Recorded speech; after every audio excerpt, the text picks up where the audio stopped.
Greetings, friends. It's 11:11. No, it's 11:13 a.m. Pacific time on Wednesday, miércoles, Mercury's Day, which means I'm 2 minutes late for storytelling hour. I had to take a shower and just pretty myself up. This takes time. Obviously, I just feeling like a mess, maybe inside and out. Tricky and weird times that we are living in, and I've had some worries in my heart, and not that I'm going to go there too much today. I guess I should speak about this a little bit. But I've been playing with the chart for the U.S.A. and worrying about the year to come. And I've been looking at this for more than a decade. And it's not something I've shared too much. There's been some presentations, especially in Washington, D.C., where I've long been investigating the alignments of the temples in that city to the stars. According to old mystery traditions, it's a fascinating thing. I've learned a lot about astrology in that project, by the way. But I noticed the importance of Jupiter in the United States birth chart some times ago. Jupiter's not alone in this. And some significant Jupiter timings, which are courtesy of an 83-year cycle called the Jupiter Synodic cycle. And 1776 plus 3 times 83 equals 2025. Now, I'm maybe going to go here a little bit more than I even intended to today, but we show this to you astrologically. Hi, Lori. Hi, Abby. Nice to see you here. Bunch of you over in the Instagram space. Hey, Elise, it's been a long time. Thank you so much for joining me. Your presence is an amazing present. If you like what you receive here, please do give the video a like and share it around with those who share heart and mind as we together navigate these interesting times. Okay, let me show you the U.S.A. chart. Now, an odd thing in mundane astrology is why this date? Why July 4th, 1776? It's a date that I imagine all, or at least most of you, will know as the Declaration of Independence, a very Martian act, maybe a very Uranian act.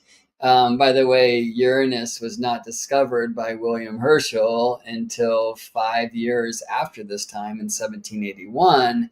And Uranus was discovered during the American Revolution. Why I feel this July 4th, 76 date is fascinating is because for other new countries, and yes, the United States is a very new country, right? Thea's here from Denmark. She can tell you all about that.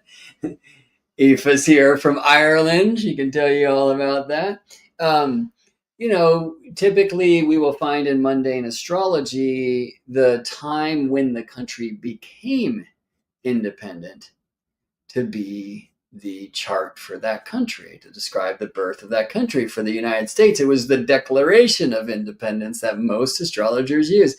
I find that fascinating. I say that all the time, and I rarely experience folks being like, yeah, that's weird. But do you think that's weird? Anybody else feel like that's weird? And maybe that says something about what the United States is or is not. And, we can glean a lot of information from this chart. Now, there's been much debate about the time.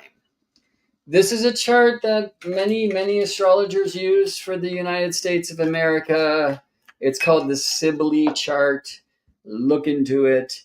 12 degrees and 21 arc minutes of tropical Sagittarius on the rise.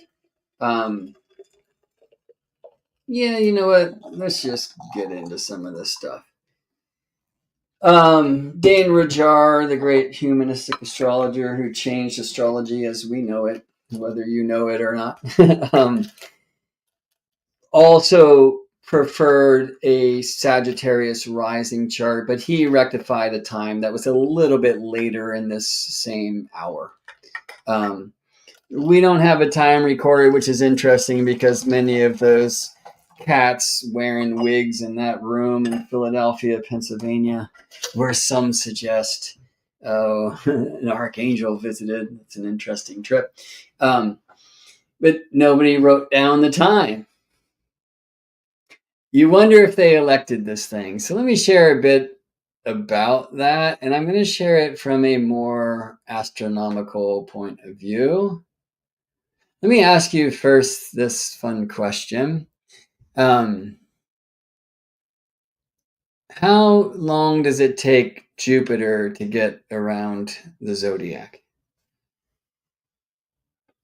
I might just be stalling so I can pour some tea, but probably not. Who wants to tell me the length or the period of a Jupiter transit? How old was I when I had my first Jupiter return? So Mystical Risings informs us here 12 years. And it's a period I think most of you know. And hey, we astrologers love 12, don't we? Some research would suggest that this is why there are 12 signs. I believe this is why he holds up the seed of life. I believe this is why he holds up the hexagon of the crystal core. Anyway, tales for another time. Some believe that this 12 is also the very framework for the 12ness of the Chinese zodiac, the 12 hours in a day. Some of that feels like a stretch. And by the way, we see something like from Neo the Wise here, 12 something. It's actually 12 minus something, and the real not Brody. About 12 years. Right. Neo, was it 11.83 years or something? Yes, 11.86, which is 12, right? Kind of. And after some time, this adds up. So for those of you who recently turned 48, I'm looking at the man in the mirror. Oh, wait, I just turned 49. Dang. Anyway, I did not have my Jupiter return at 48. I had my Jupiter return at 47. And the big Jupiter return, get out your calculators, friends. If Jupiter was exactly 12, then the 7th Jupiter return, what's 12 times 7? And the answer is 84 years, a period maybe we will speak about as well. And talk about who when we say 84. Anybody want to bring another planet into the mix? 84-year transit period. What do you got? Who's the 84-year planet? 84 is such an interesting time, even before the discovery of Uranus. Well played. By many of you, and we're going to see Uranus coming through. That's interesting because Carmel Lee's image looks a bit Statue of Liberty-ish. And it's nice to see that image and Uranus.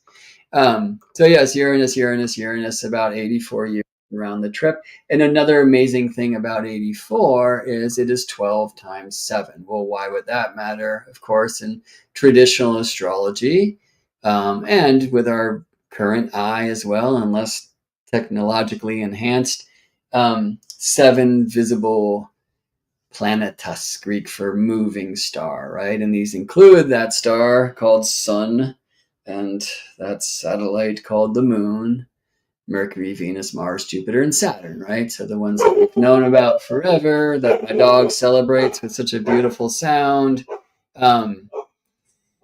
that the days of the week are named for, and we could go on and on.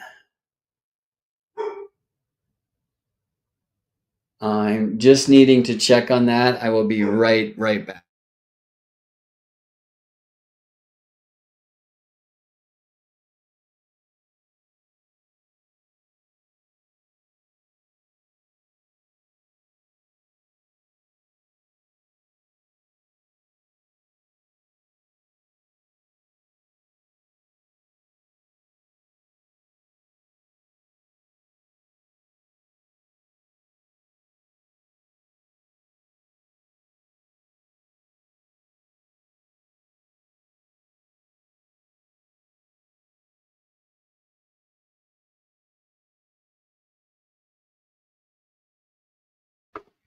Well, that was bad television. My apologies. Right, so 7 planets in 12 signs, 7 times 12, 84.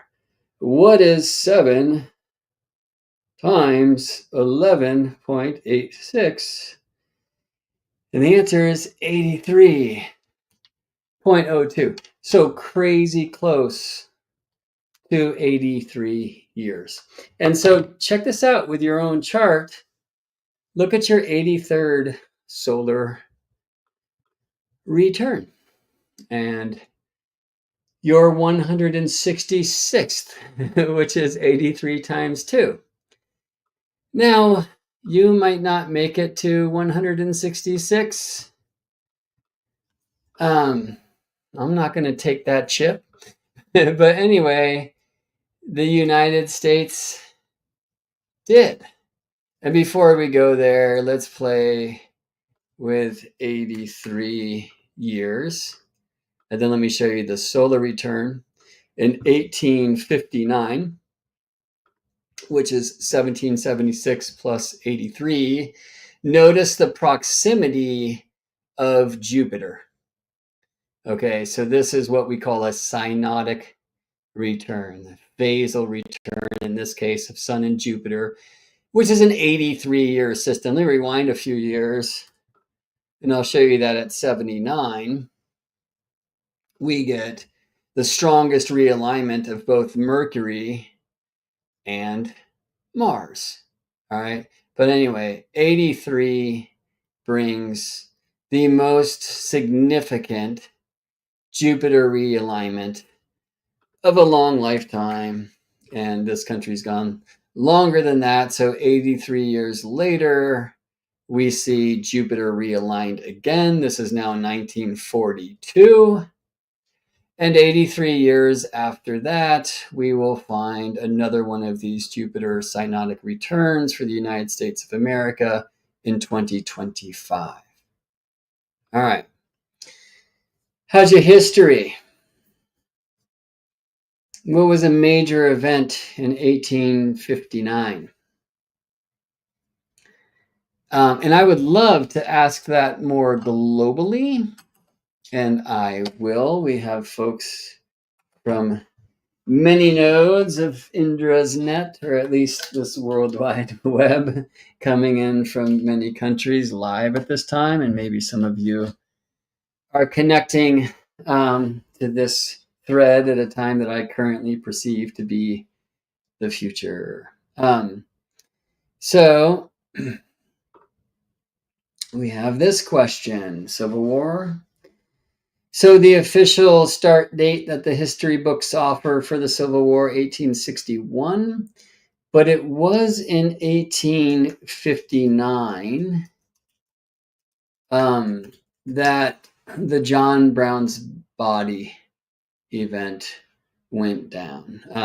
One of you wondered about the Louisiana Purchase. That was much earlier in time. That was 1803. We can look to other events, but at least here in the United States, it was a significant event that was and often given credit for the thing that led to the Civil War. All right. What about 1942? maybe look at that through the United States point of view. What do you got?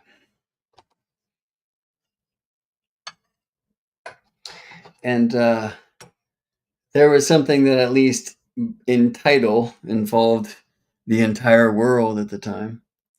Right. And so we get a lot of World War II, right? Now, look, World War I's not on this list. And as we know, the United States was involved there too, and nor are the gazillion wars that have happened since. But as Neo the Wise wisely suggests, Pearl Harbor, right? So the Pearl Harbor incident was in December of 1941, and the United States joined the war that they had been resisting joining for some time. All right. So I find this kind of concerning. Now, that's the 83-year cycle. All right. Let's look at the cycle of Uranus, which is the 84-year cycle. There was one suggestion here, maybe the United Nations created, that was actually a little bit later, but we're going to see that as well. And Teresa says it is concerning, and I totally agree. And I actually didn't think I was going to go here today. Should maybe even change the title of this stream. Although we'll get to a bit of what's shared there, I believe, as well. Okay, so let's look at Uranus returns. I have a different button for this one. Thanks to this Astro Gold software. Let me make sure that's on your screen. It is not.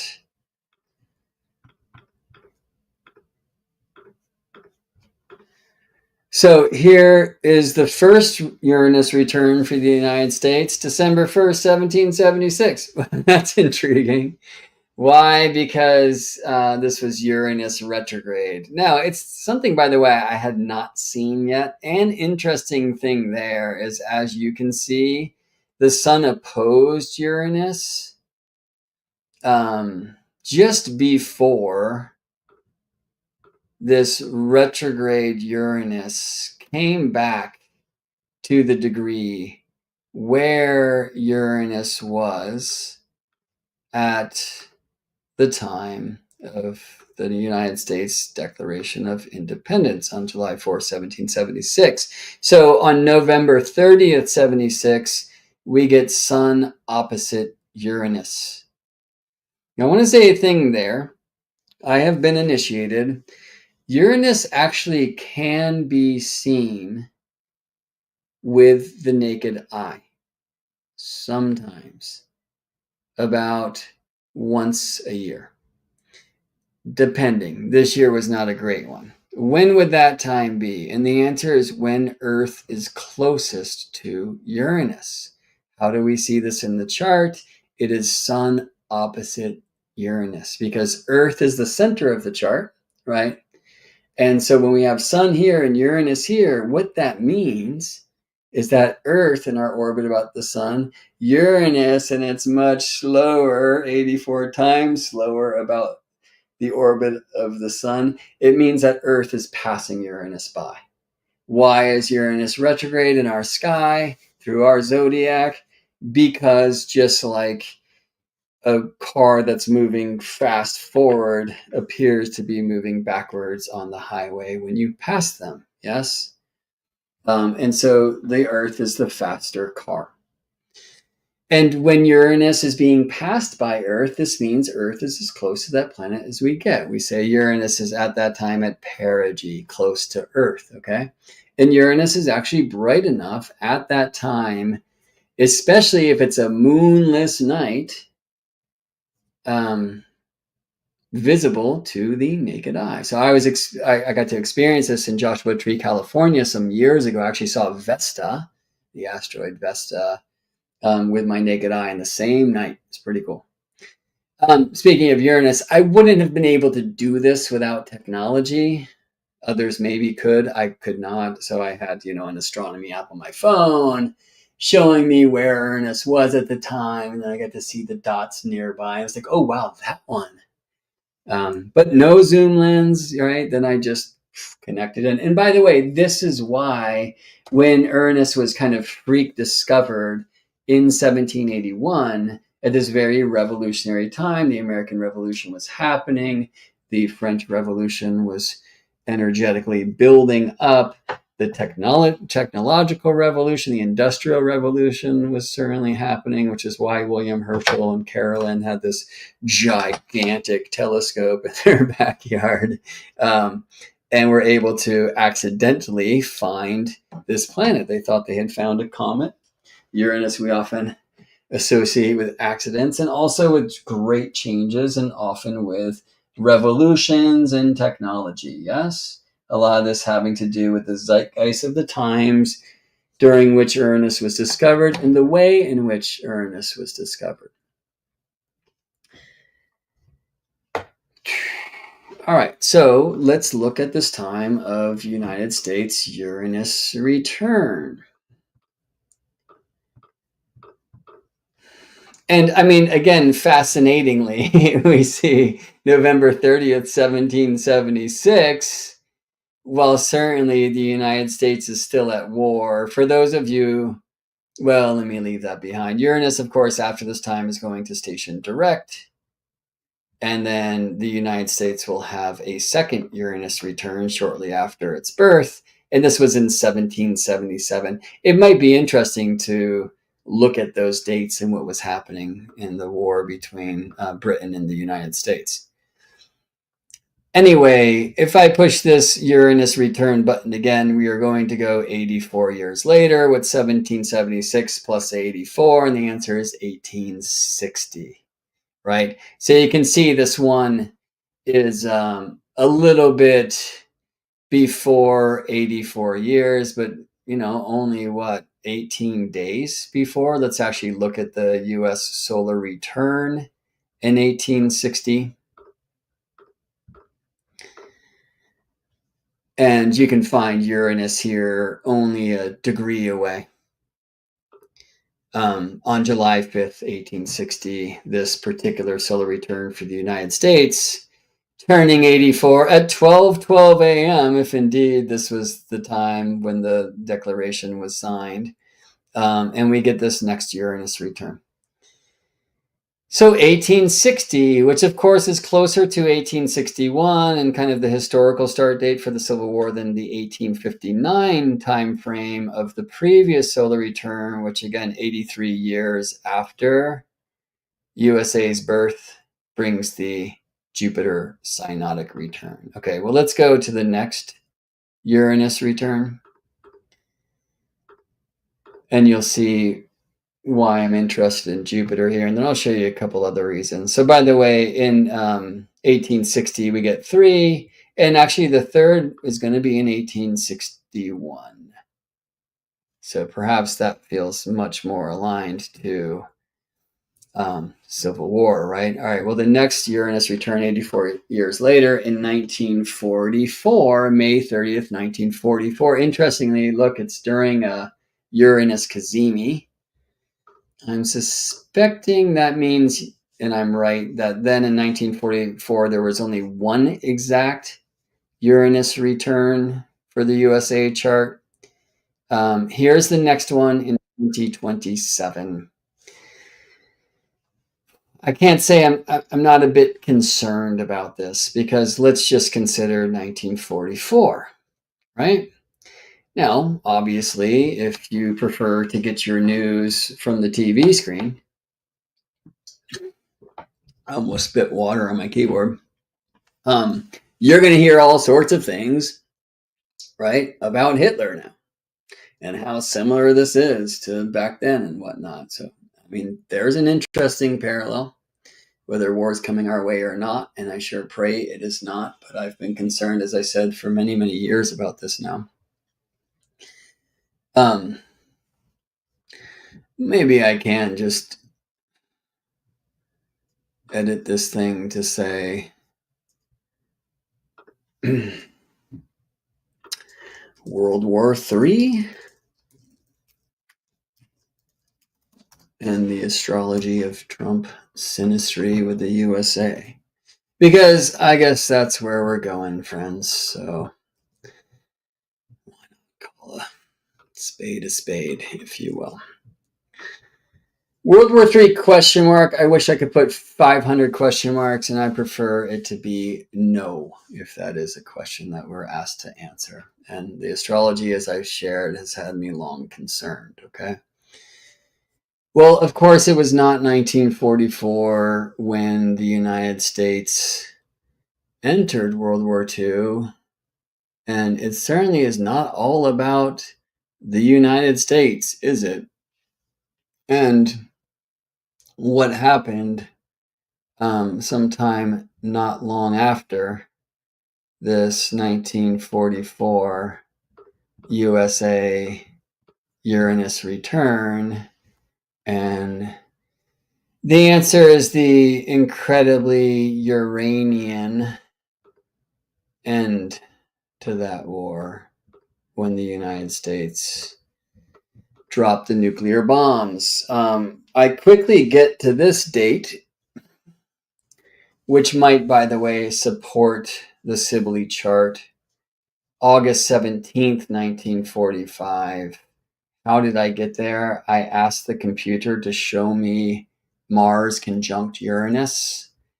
I want to show you another thing here. Planets and nodes. It's going to kind of get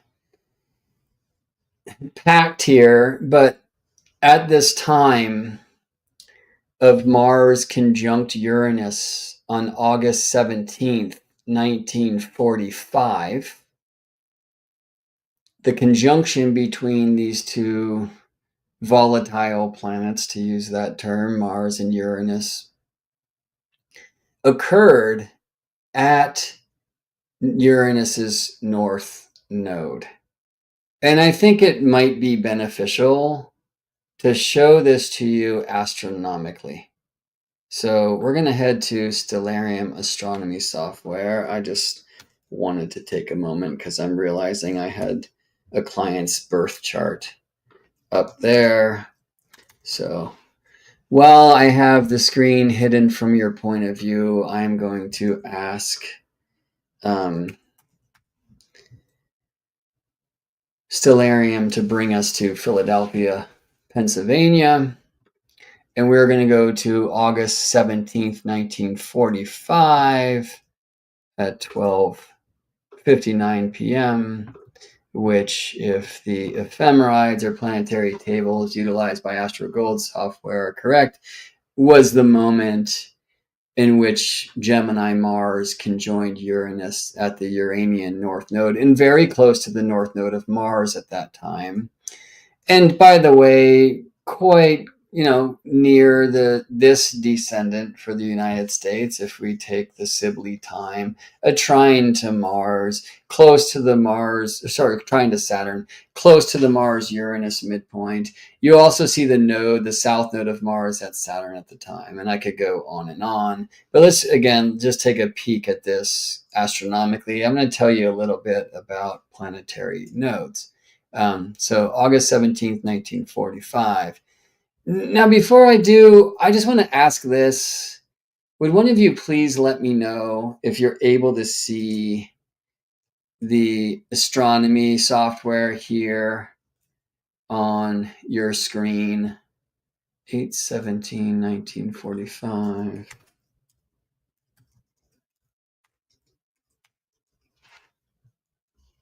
At 12:59 p.m. And then I'll stop the share just so I can find out. Yes, I can see it. Yes, we can see it. Yep. Thank you, thank you, thank you. And by the way, really fun to see some names of amazing folks that I've known for some time. Thank you again for the great present of your presence here. And maybe I'll just ask again, if you like the video, please like the video, share it around. It really, really supports the work. Subscribe to the channel. This helps us defeat the algorithm.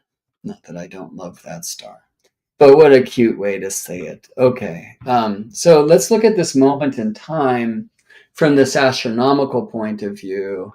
here is Mars. I have the planets supersized in this wonderful Stellarium astronomy software where I've cast this chart, if you will, for Philadelphia, Pennsylvania, August 17th, 1945 at 12:59 p.m., the chart that we show here, okay?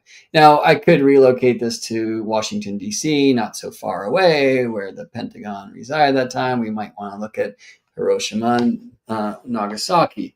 But for now, we're going to stay here in this place of the Liberty Bell. And maybe I'll take that supersize away, and we'll see that Mars and Uranus were not exactly on top of each other, as a conjunction in the chart kind of leads us to believe. And the reason is, well, something very similar to the truth that Kingston and Jamaica and Machu Picchu are not on top of one another. By that example, I could use Richmond, California, where I now reside, and Seattle, Washington, where I once did, because we are on a meridian line. I am due south here in Richmond, California from Seattle, Washington, just as Machu Picchu is due south of Kingston, Jamaica. Maybe that example is more interesting because Machu Picchu and Kingston, Jamaica, but also because, as we know, Kingston, Jamaica, northern hemisphere, and Machu Picchu, south of Earth's equator, right? So significantly different latitudes, terrestrial latitudes, but the same terrestrial longitude, the same distance east of the prime meridian, which some colonialist dudes and wigs decided should be in Greenwich, England. Should it? Anyway, so celestial latitude matters too. And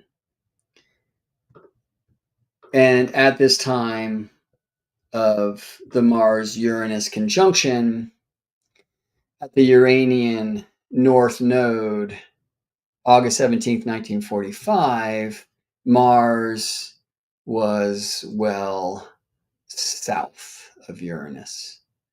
I say well south, but really at the time, Mars had a celestial latitude of only 23 arc minutes and 23 arc seconds. Okay, so that's actually very close to the ecliptic plane. And the chart let us know that is true, all right?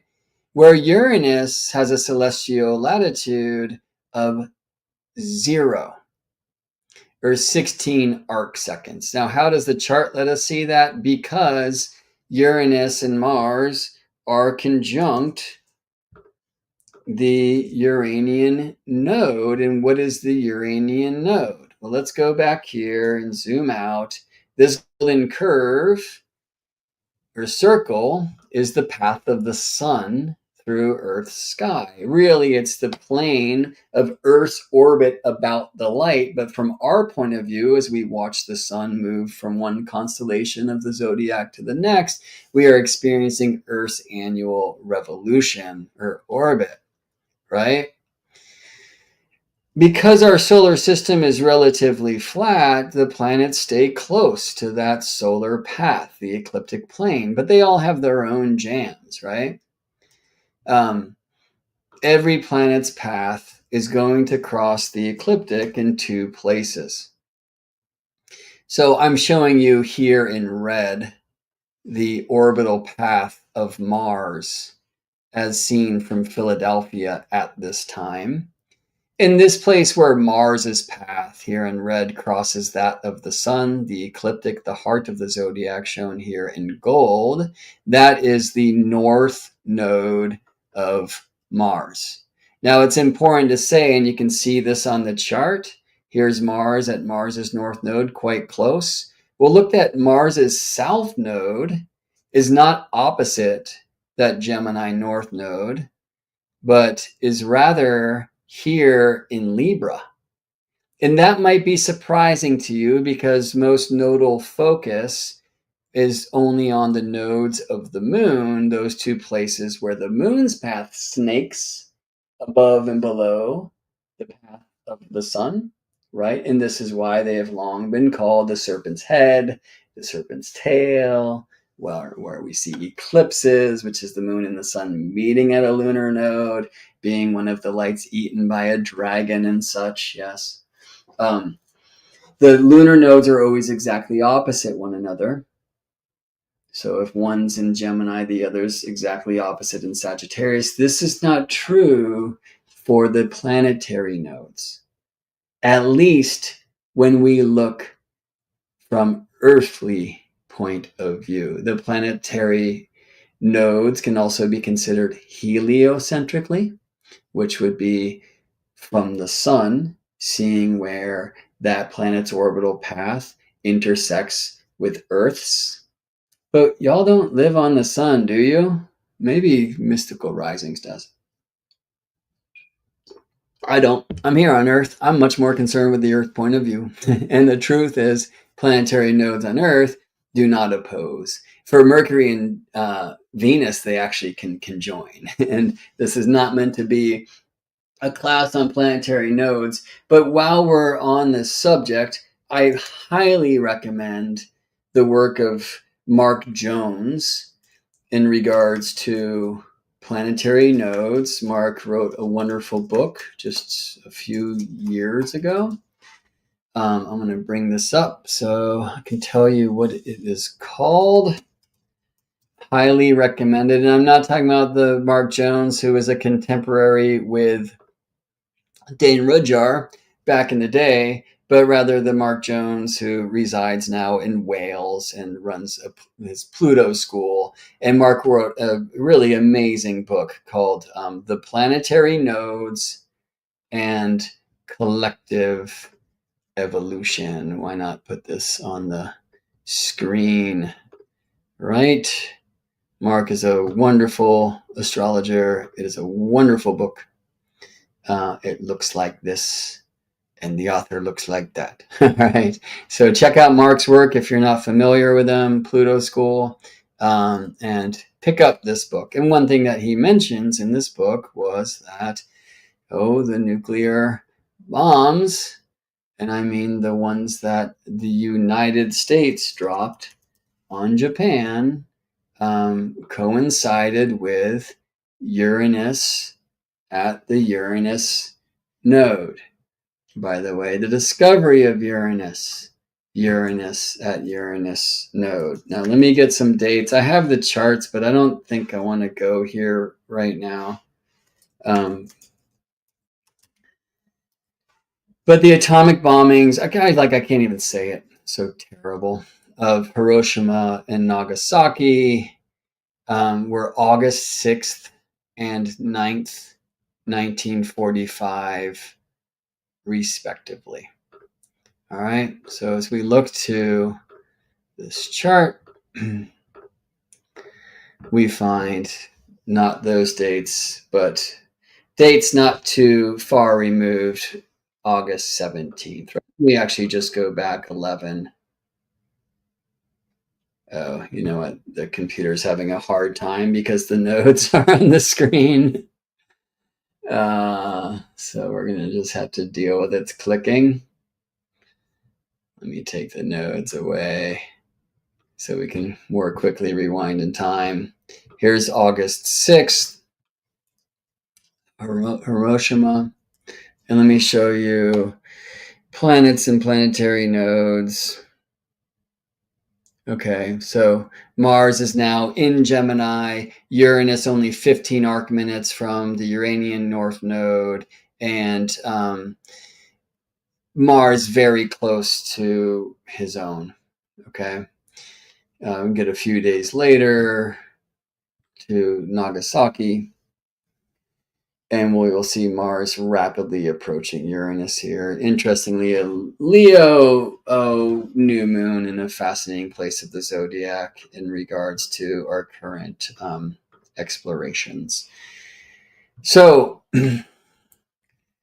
this is what a node is. What a geocentric node is where the course of a planet or the moon intersects that of the sun. Okay. And so we find Mars on this August 17th, 1945 date very close to the ecliptic plane, because, and I'm moving ahead day by day here, wasn't too long thereafter when Mars crossed the ecliptic. Okay, let me rewind. Well, let's go to September 6th. Oh, sorry, August 6th.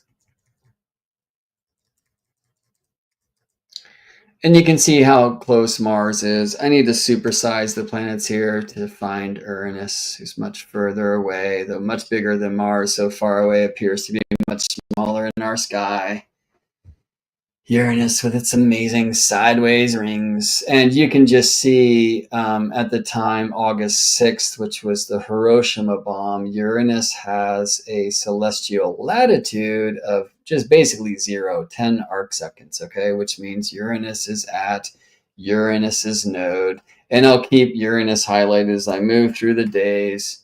Oops, let me do it this way. Here's August 9th, so this is the Nagasaki bomb. And then here's August 17th, that Mars-Uranus conjunction, which was not an occultation. And maybe we'll be speaking occultation in a bit here if I can get to where I want to go. But they were dang close. All right. So let me just stop that and ask, anybody have any questions about that, about the astronomy? Besides, who cares? Why does it matter? If you're not feeling that already. And again, if the United States was indeed born when independence was declared on July 4th, 1776, we had World War I happening.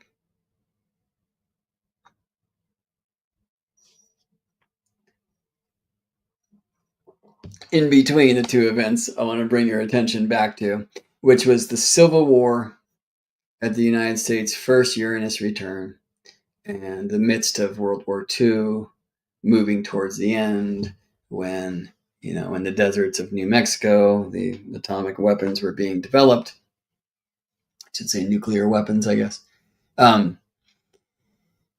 Right, and we're going to have one coming around kind of soon. Just read this. QZ says, thank you, Gemini. Well, thank you. Hopefully this is something that doesn't just hurt. Mani asks, can you expand on what capacities you think Uranus nodes would have? Yeah. So moon is the moon. The moon's nodes are where the moon and the sun combine from Earth's point of view. Uranus is Uranus. The Uranian nodes are the place where the energy of Uranus and the sun combine from Earth's point of view. So you kind of have to feel into, what is the Earth? What does it mean to be looking from this place? What is the sun? Well, I call in my cosmology matter Earth, where we can have a material experience, a place with the appearance of time and space. Why would we come? Because time and space offers the opportunity for growth. And as we know in our personal lives, sometimes it is the challenging times that spark the greatest revolutions of personal growth. Hopefully that doesn't have to always be true. We can grow from bliss too. But in collective reality as well, it can be strange times that offer the greatest opportunity for conscious catalyst. Okay. Miriam asks, what about mean nodes and true nodes? Well, I try to tell the truth, and I try not to be mean. So I prefer the true node position.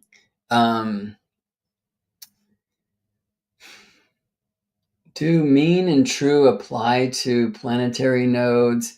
You know what? They move so slowly. I think people just track the true nodes, and I'm not sure. It's a great question. But certainly there is a significant difference between heliocentric nodes from the sun's point of view and geocentric nodes from Earth's point of view. All right. So where a planet's path intersects with that of the sun, the ecliptic, which is the heart of the zodiac, I feel perhaps the spiritual essence of a planet. And consider the truth that Uranus keeps his north node in the sign of Gemini, which we often associate, of course, with Mercury, but also with trickster energy, shapeshifter energy, and many things that actually feel quite Uranian. Some consider Uranus to be kind of a higher octave or a higher expression of Mercury. If so, I would suggest Uranus definitely carries more of the Gemini version of Mercury than the Virgo version of Mercury. Okay. Yeah, well, I really appreciate you, Pebbles, saying that you appreciate this, and Winter saying this is interesting and helpful. That's greatly appreciated. And Melinda, right? Let's go a little deeper. It hurts whether we talk about it or not. If we don't talk about it, then we don't see it, but it's still there, like all the toxic waste we don't see. Right, which is a really interesting question. Of course, the other side of that consideration might be, if it is true that indeed energy flows where attention goes, perhaps we shouldn't be giving attention to these things. Are we actually feeding it? But it's hard not to feel that that type of religion isn't bury the head in the sand. And I'm, by the way, not on one or the other side of that question. I like to dance on both sides as much as I can, as anyone who tries to name themselves Gemini should. All right. Neo, I think this is wonderful, even though I haven't finished reading it, so we will read it together. Want to offer a thought. Yes, there are cycles within cycles, but could it be that humanity has spiraled higher in frequency this cycle, and we wouldn't have to go through the vibrations of the past? Yeah. Neo the wise indeed. Yes, and perhaps this is the way out. Now, it would be nice if we could just say clearly this isn't speaking of another war because humanity's consciousness is at a higher vibration than warfare. Sadly, look at the news from this morning and this minute, and sadly, you're not going to get it. Like, not the true news, but we do understand that there's a lot of disaster going on. That being said, there are many of us who would choose peace, and I think it's more important than ever before. So many will hate Donald Trump as much as they could possibly ever hate a human being, or wouldn't even consider that being human at all. But interestingly, he just said, let's allocate the remaining money that's meant to go to the Ukrainian war effort. Let's have peace over there, and let's bring that money back home and help people that don't have homes. The next day, what happened? The other side, if you believe inside, said, nope, all that money is going to Ukraine. And since then, I wonder if you know, they say Biden. I wonder if this is any, single person in any way. I personally gravitate more towards a cosmology where there's a controlling force above the blue and the red side and their figureheads. But who is to say? That now we've sent these long-range missiles to Ukraine, which, by the way, cannot be operated by Ukrainians. And so I'm not sure if you saw this, but Putin said that if those are launched into Russia because they can only be sent by Americans, then this is Russia now at war with the United States. And one of those missiles was sent this morning. So this thing that I've been very concerned about for years and years and decades feels just too relevant at this time. And sadly, and of course, as it has been since I was born during Vietnam, this thing's been happening. And I prefer to pronounce this the powers that shouldn't be. And maybe Pluto into Aquarius, and I think you know that it was yesterday, November 19th, 2024, when Pluto came to Aquarius to stay for some time. No more encore performances in tropical Capricorn, as it has been twice. Perhaps this is power to the people. Money, it's a good suggestion, but not today. Okay. So I do want to share one more thing. And I would suggest this aligns with the hope side of things. Jupiter, by the way, is said to have cursed humanity with Pandora's box, but that it was Jupiter or Zeus himself who, before calling in all the gods and goddesses, I prefer to say guides and goddesses to put the greatest calamities into that box, that Zeus put hope in the bottom. And so after all these terrible things come, we actually then find hope. And maybe hope doesn't exist without the other stuff. Who's to say? Let me rewind time here to July 4th, 1776, and let's choose this 5:10 p.m. time here in the wonderful and open source, that means free, Stellarium astronomy software. Get yours at stellarium.org. Because I want to show you something very important about Mars and Jupiter and Venus and the Sun and Mercury as well. He's always hard to find at this time. Hold on, let me find Mercury for us. There's Mercury at this time. It's like significant southern latitude and just a tiny little crescent, as Mercury do, because he stays close to the sun from Earth's point of view, which is, by the way, why you see Mercury's orbital path very close to the sun, because Mercury, like Venus, is an interior decorator, right? And so, by the way, just speaking of planetary nodes, this is why the nodes of Mercury and Venus from Earth's point of view can never be opposite to one another. We can, like, Mercury will never get more than 28 degrees from the sun in either direction, right? You can see there in kind of the edge of this mercurial orbital path. All right. I want to show you this from a different point of view. Actually, let me just also bring your attention to Uranus here. The celestial latitude of Uranus at the American Revolution. Hopefully we get the revelation soon, and maybe that's what this one coming is about. 4 arc minutes, right? So here again, Uranus quite close to the planetary nodes. Let me show you that here on this chart.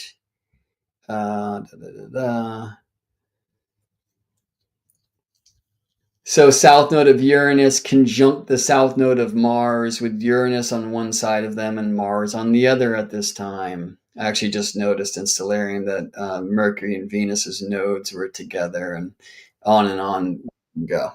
All right, let me take those away because all this stuff is confusing enough, isn't it?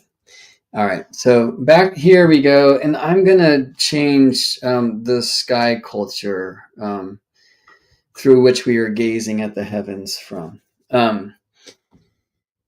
Constellations are terrestrial. Stars are celestial, right? But these dots are completely arbitrary. Sorry, the dots are not. Those are the stars. They are celestial beings. Who gets to connect the dots into constellations and tell their stories through myths, right? So what you're looking at here is the kind of the Greco-Roman point of view, and beings like Eric Danis and Perseus and Castor and Polydeuces, right? And Orion, like, right? That's from Cassiopeia.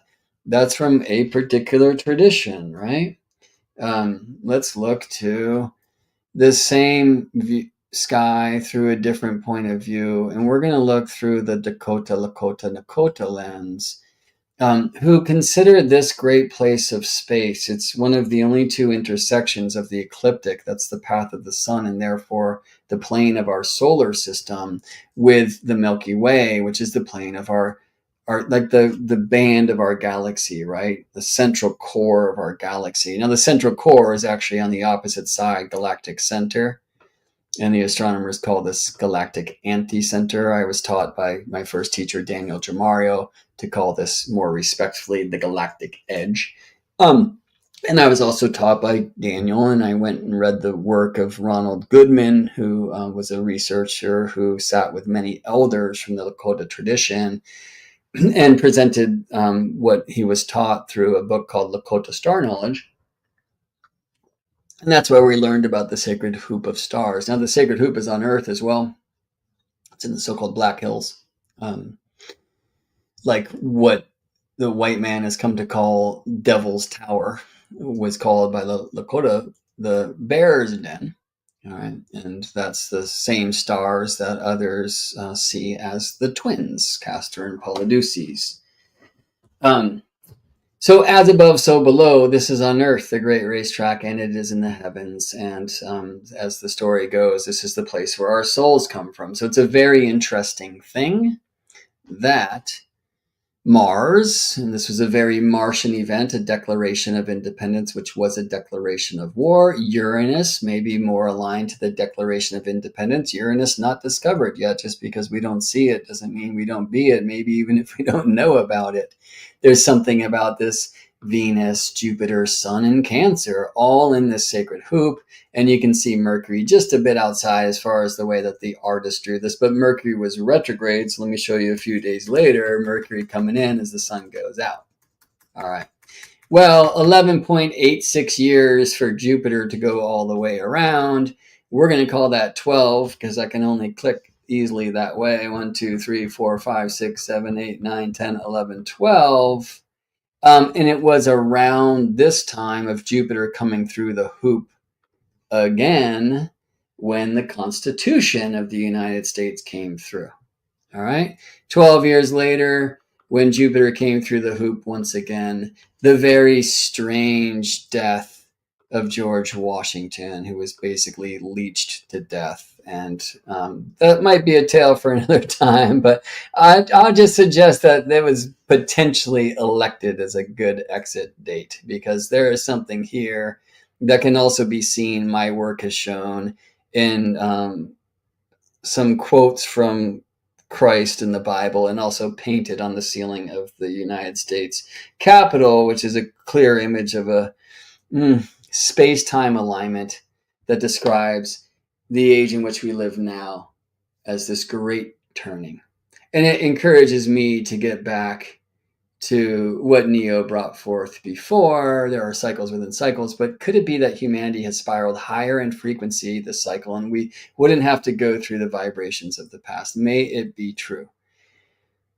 There's another motion of Earth, speaking of cycles within cycles, that we should honor here, because when I show you again 1776, and let's do July 4th, I want you to see that this intersection of the galactic plane and the ecliptic in the center of the sacred hoop, where, by the way, just to take that a little further, the Lakota Star Wisdom say our souls come from this place. And then it is the Inipi in the sky, the sweat lodge, where we will be purified when we die. What many of us know as the head of the celestial lion is seen in this particular star lore as the fire pit, where stones are heated to bring into the sacred hoop of stars. And it's the sweat lodge where we'll be purified before we walk the spirit road, which is the Milky Way, to a place that they say sets in the southwest, which I'm sure is the galactic core, galactic center, the Golden Gate. There are many other traditions that describe this place of the heavens as where our souls come from, and this place as where our souls are going. And I find it fascinating that this Declaration of Independence chart has so many planets here in the sacred hoop of stars. Okay, well, what I want you to see is at that time, the Tropic of Cancer, and that is not anything to do with the Crab constellation. It is the point of the sun's path, or the plane of our year, that is most north of the equator, or the plane of our day, revolution, rotation. Those two planes intersect at the equinox points, like 0 Libra here, and most diverge at the solstice points, like 0 tropical Cancer. Cancer, cardinal sign, cardinal north, Earth's north pole leans towards that point of the sun's path. In other words, it is the point that is closest to the North Star. All right. Well, because of Earth's third motion, which we call precession of the equinoxes, which might be in motion of our entire solar system's movement through space, by the way, we will see that over the years, that zero Cancer point is very slowly approaching this galactic cross. This is the galactic alignment that my first teacher, Daniel Gemario, found in the heavens long ago. Another astrologer, Raymond Marduk, saw this. Oh, by the way, that weird gigantic leap that just happened has something to do with the leap from Julian to Gregorian calendar. But anyway, let me snap to the point. I'm going to first show you 1999, where you will find zero Cancer right at this galactic cross. And we're still in orb of that galactic alignment here in 2025, where, as we had seen in the charts, the United States solar return on July 4th will also bring this phasal realignment of Sun Jupiter. Now, I'm somewhat inspired to see Venus and Uranus together in the sacred hoop in conjunct. I could see that going many ways, but we all could use a little more Venus, okay? So maybe another time, or you could check out my work on DC. It needs an update. I actually went out there on a solo mission to take a bunch of pictures not long ago, but you could see at GeminiBrett.com. Click the videos tab, and there you will find a video called Washington Deciphered, the star alignments of DC, where I present a few of these things, including even way back then when I first put that on my YouTube channel. This third Jupiter Synodic Return for the United States that would align in 2025. Coming soon to a theater called U. Right.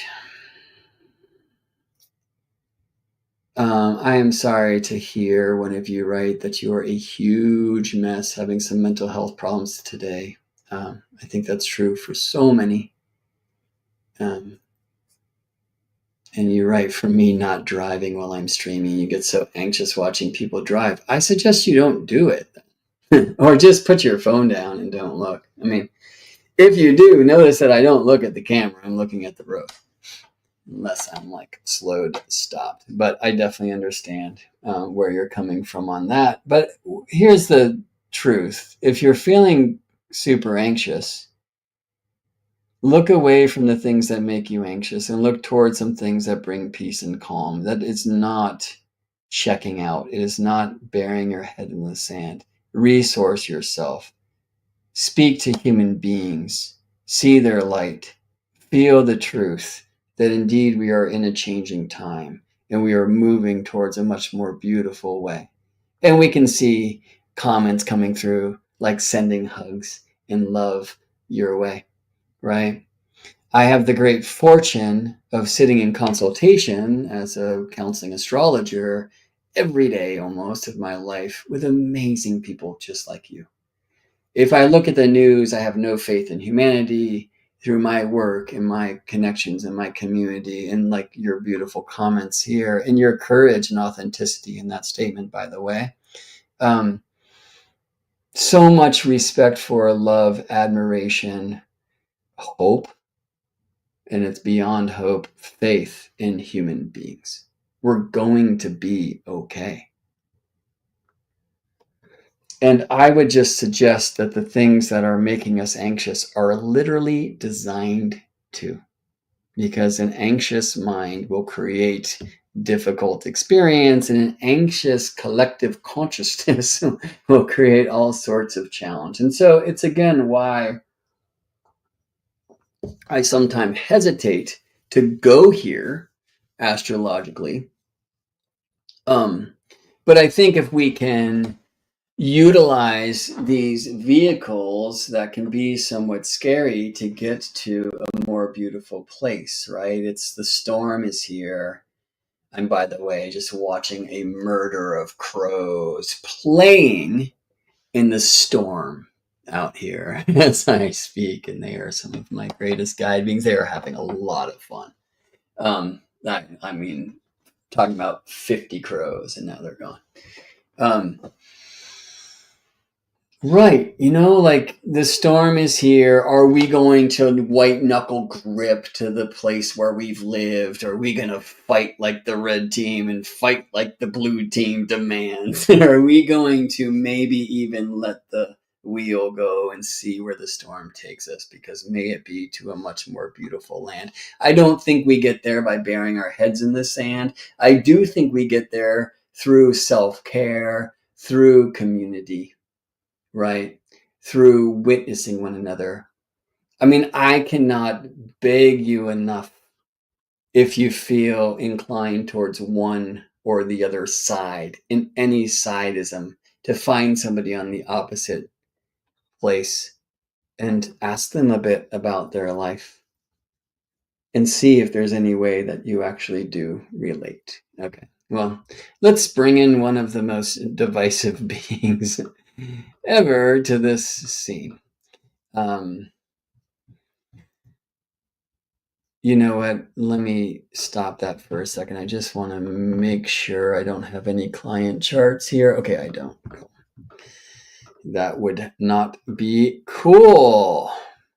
Astro Gold Software actually invented a button for me so I could just clear the database after every session ends. All right, so this is the United States, if you indeed see their birth at this Declaration of Independence on July 4th, 1776, and wrapped around the outside one who came round shortly after that second U.S. Uranus return. And this is the chart for Donald Trump. Let me show you Trump's chart alone. Now, some astrologers have rectified a different time for Trump. I can't imagine that Regulus was not rising when Donald Trump was born. And that's certainly what is going on here. In fact, let me take us to New York. And we'll go to 1946 and Gemini, when? June 14th, 10:54 a.m. And everybody take a breath. And if looking at Donald Trump's chart is just too much for you right now, take a break. All right. This video will be on my channel for you to come back to. This is the star Regulus, which is known since the Persian tradition of one of the four royal stars, along with Aldebaran, the eye of the bull, Famalo, the southern fish, upon which the water bearer pours that stream, and Antares, the heart of the scorpion. And according to the traditions, Regulus is the royal star that rules them all. Now, if you're willing to listen to Donald Trump, and if you can't, I would ask you just about that a little bit. And by the way, I would really encourage you, if you can find them, to look at places where the media and the news has taken clips from Donald Trump speeches and manipulated in such a way that you believe he's saying something that he's not. This is not me saying that Donald Trump does not say some horrendous shit. But one thing you'll find if you have the courage to go there, and for some of you, this will take maybe the greatest courage of all time. For some of you, maybe not. I doubt many people here are on the other side. I promote a sidelessness if you can go there. It's difficult.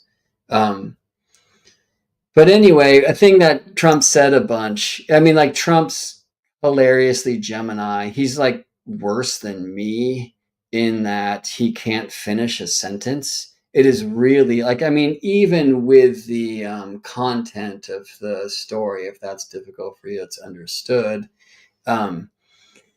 But I mean, just even in the truth that the dude interrupts himself like in a recent podcast, he called it the weave, like just the Gemini. And you know me, like I have that problem, right? It's hard for me to finish a sentence before I interrupt it. I feel like part of that is like Gemini storytelling, and it's okay. I like to say these many branches I'm called to climb all emanate from the same trunk. Like this is good. Oh, Gemini mantra, right? That's why typically I like to create intricate slideshows and animations to get my points across. It can keep me on point. We hear here you can love or hate T-Man, but his chart is incredibly interesting. It is. And I think it will be difficult for some to see if you only receive talk about this man and don't hear this man talk or hear other people that you might not agree with talk about him too. Winter, thank you for this. She says she loves my DC video. I reveal so much hidden astrology built into the architecture. Yeah, there's much more to show, and I can't wait. It's a fun video for me to look back to sometime because I was a very different dude then. But I think it's like the most important work I've discovered and have to share. And I do look forward to updating that at some point. So again, GeminiBrett.com if you'd like to see Washington deciphered, the star mysteries of DC. You can click the video tab at GeminiBrett.com. Let me bring you on a tour there just to show you where to go. Oh, buttons. All right. Yeah, so down here you can click videos and you'll find this playlist. And I'm pretty sure, yeah, here's the Washington Deciphered video. Check it out. Check out all this stuff. And while you're there, why not book a session with me? Everything's offered at sliding scale, including the soul songs that I create with genius musician, pianist Eric Deutsch. Check out what that's about. I teach one-on-one for those of you who are interested. And I also am part of this Constellations community. You can get here through GeminiBrett.com or GeminiBrett.com/constellations. I think if you know my work, you've heard me talk about this amazing place where we share heart and mind, look at charts together, explore some themes. We'll be having a gathering in Constellations in just 2.5 hours where Amala Hall will be presenting as she does every month. Planet-Plant correspondences. Great presentations. And we're also receiving monthly teachings from Alyssa Luna, who's sharing astro embodiment practices as the sun moves through each of the 12 signs. I'm teaching leading a community discussion based on a particular class topic. And the last one was Synastry, which is one of the reasons why I wanted to show you this interesting trip between the U.S.A. and Donald Trump. I want to get to that real quick. We could go deeper another time if you'd like. I thought I wasn't going to be able to talk about the other stuff, which has me concerned that as it was at Civil War times and as it was at World War II times, that this whole thing might be leading to a big war. But I want to keep the faith. And the truth is we should look at other players involved. And again, I want to bring light and hope. And it seems so far that the folks of you that are at least here live are, journeying in a good way with me into this tricky space. now. Okay. I wanted to check in with some comments, but I also want to wrap this and go spend some time with my smiling baby. When I look at the news, it's like, why would you bring a child into this world? When I look at you and you and you and you and you, I'm like, that's why, and let's keep it up. We can do this. We're doing this. It is happening, even though it looks kind of scary. All right. So, as we heard some of your comments, like love him or hate him, this cat, Donald Trump, maybe has had the most influence in, recent history, at least in the United States, and we could argue even globally, if you believe politics are more than the entertainment division of empire anyway. So this thing that Trump has said a few times is, yeah, I'm just like, I don't, it's so weird. I've always wondered why I get so much press. He said that on Joe Rogan's podcast, and Rogan's like, it's because you say outlandish shit, like instantly, which was hilarious. um, and that is probably true, but I would suggest that from an astrological point of view, and it's not only this, it's because Trump was born when and where Regulus was on the rise. Now, Trump was also born at full moon time. And chat, help us out. What does it mean when moon opposes sun at the lunar nodes? This is a special type of full moon that we call a lunar eclipse. Yes? With moon this close to her nodes and fully reflecting sunlight back to our eyes, we are talking total lunar eclipse. Now, I have a couple of clients who were born like literally in the same time, but in different places, in places where this eclipse was not beneath the ground, and they don't seem anything like Donald Trump to me. But when the sun gets to either the north node of the moon, which this is, in the middle, by the way, look, of the sacred hoop of stars, the full moon will be at the south lunar node, and we will have not only lunar eclipse when they are this close to the nodes, but total lunar eclipse. Now, I have to go a little bit after the Trump moment to find when the moon precisely opposed the sun, and that was here at 2:41 p.m. Eastern Time, and Trump was born at 10:54 a.m. We're going to go to another sandbox online called moonblink.info. It's like my favorite place to play with eclipses, even though sadly the fine folks at Google have caught up with them and taken the beautiful Google Maps they once used away. But let me bring you here to moonblink.info, and you can tap Hermit Eclipse and then Eclipse Search, or you can simply type moonblink.info/eclipse/search and type any calendar year, like 1946, and we will see all the eclipses of that year, in which there were many, if you're into that whole Gregorian trip anyway. But let's look at this June 14th, 46 total lunar eclipse. And so it was not visible anywhere in the shaded region here, visible everywhere in the light region, at least partially. Some of these places would have experienced the eclipse setting before the eclipse was finished, or rising after the eclipse had begun. This line is where it was midnight, and therefore this full moon in the shadow of Earth was most fully visible. So we see that in India. And I was actually interested, I haven't looked at this yet, but I was interested in seeing where this eclipse that, I don't know, was the energetic theme at the time of Donald Trump's entrance was most visible on Earth. And I'm seeing places like, I don't know, Russia and China, and Israel.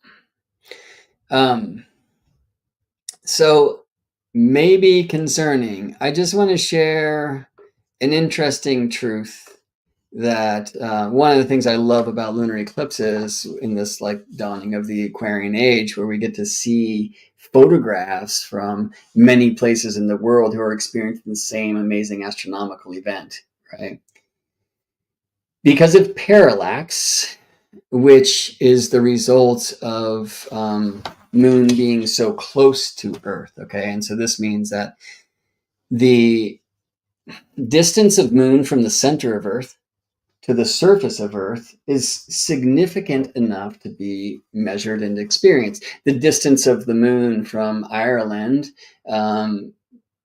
and of the moon from Richmond, California is significant enough to be experienced. Like when we see the moon at night at the same time, the moon from one earthly point of view will be slightly shifted against the backdrop of stars than it is from another. And that is called parallax, right? And so I'm kind of interested in where, I don't know, like parallax might even see this eclipse having begun at the time of Trump's birth. I don't think that's quite possible. And in fact, I can see that, well, on moonblink.info, that this eclipse lasted 6 hours and 9 minutes. The partial eclipse for 3 hours and 49 minutes. The total eclipse for 1 hour and 31 minutes. Did they give me a start time? I guess I would have to take that 6 hours and just add and subtract 3 hours from the geocentric eclipse moment, most likely, which is at 2:41. So that minus 3 hours is 11:41, and Trump's born at 10:54. So he's born just before this eclipse happens. Now we have fractal timing techniques, where those minutes and hours of time after birth will express themselves through years of life. So to just play this game, actually, the center of the eclipse at 2:41 p.m. was almost 4 hours after Trump's birth. That's not going to be found in what we call primary directions, because in primary directions, it's, well, you know what? It will. 6 hours translates to 90 years of life. Huh. So 4 hours to like 75, which is like, it's Trump now. At first presidency. I think in another adventure I will explore that. I want to just point out some of the synastry of Donald Trump in this Declaration of Independence chart. Wrap this thing up. Go spend some time with my beautiful baby and beloved.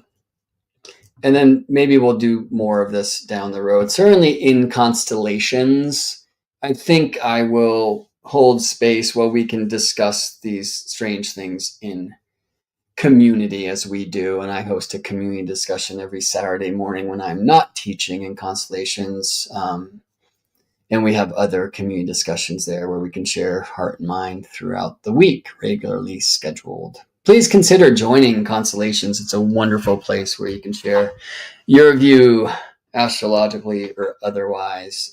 And we're still offering the maiden voyage price of only $16 a month. Sign up, cancel anytime, meet some friends, share this love of astrology. All right, so U.S.A. on the inside, if indeed we use this so-called Sibley chart time of 5:10 p.m. July 4th, 76, we'll notice that Trump's lunar eclipse, right, so the Sagittarius full moon fully reflecting Gemini sunlight to our eyes, besides it was shadowed fully by the Earth, is aligned to the United States Mars.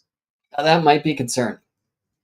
That Trump's Mercury is very close to the midpoint of Sun and Jupiter. Jupiter, who at Trump's birth time, like Venus, was kind of under the beams. I might just say a thing about him. You can listen to some people speak about Donald Trump, and some of you will probably just say, well, this is not true. He says the first thing about Trump is he asks, hey, are you thirsty? You hungry? You okay? You comfortable? Like if people are getting into meetings with him, like really reflecting some of this Cancer stuff. You might see in the Venus-Saturn conjunction in the sign of Cancer, and Saturn said to be in exile in that sign. Anything you want to fulfill what you feel about this person based upon what you are told or what you hear from his own voice. You are you. I'm not telling you what to think. But I would suggest that you also listen to some people who have different types of relationship with the person if you want to be able to consider their chart more thoroughly from an outsider point of view, right? It's the best we could do to meeting the person themselves. which doesn't even approach having an intimate conversation with somebody, or many of those, right? Especially the chart in our hand, yes? All right. Many of you will see that the Algol star being close to the midheaven definitely speaks. I would suggest Regulus here, like, definitely speaks to, And if on my podcast, he's like, I just don't understand why I get so much press. I'm like, Regulus rising, dude. Anyway, look at these Cancer placements and then look at them against the U.S.A. I put U.S.A. in the center because it's the elder, right? So the Cancer Venus-Saturn conjunction of Donald Trump's nativity is surrounding the retrograde Cancer Mercury in the July 4th, 1776 U.S.A. chart, right? Trump's Mercury at the Jupiter Suns for the U.S.A. Trump's Sun at the U.S.A. Mars with the North Node there. Uranus very close. I mean, that's like suspiciously volatile. It's like this is not necessarily the synastry that I would like to see in the White House at this time that I'm concerned about. I think this Trump Mars opposite the U.S.A. Moon is, especially given what maybe I'd say half of the people are experiencing, like, is a support of this birth time for the U.S.A. because that synastry seems very much intact. You can also see Trump's Chiron Jupiter at the U.S.A. Saturn. All right. I'm only pointing out conjunctions here. We can get into squares. Like the USA has Sun square Neptune, and that means that Trump's lunar eclipse is also square the USA Neptune, right? Trump has Mercury square Neptune. And that means that Trump's Neptune is very significantly aligned to the USA, Jupiter, and Venus. Right? Somewhat to the sun, that's a little bit wide. Like, I can go on, but the one thing I'd like to say here, and if we get into midpoint pictures, like, this thing gets even stronger and stronger. Look at Trump's Venus Saturn opposite the USA's Pluto, and we know that the USA recently has had Pluto return, right? It is hard to find two charts that have that many strong, geometrically significant conjunctions. All right, so I'm just going to share that now. I invite you to explore, to consider what it might mean. I'll let you know, for those of you in Constellations, that on Saturday at 9 a.m., when I'm hosting a community discussion, I plan to bring these in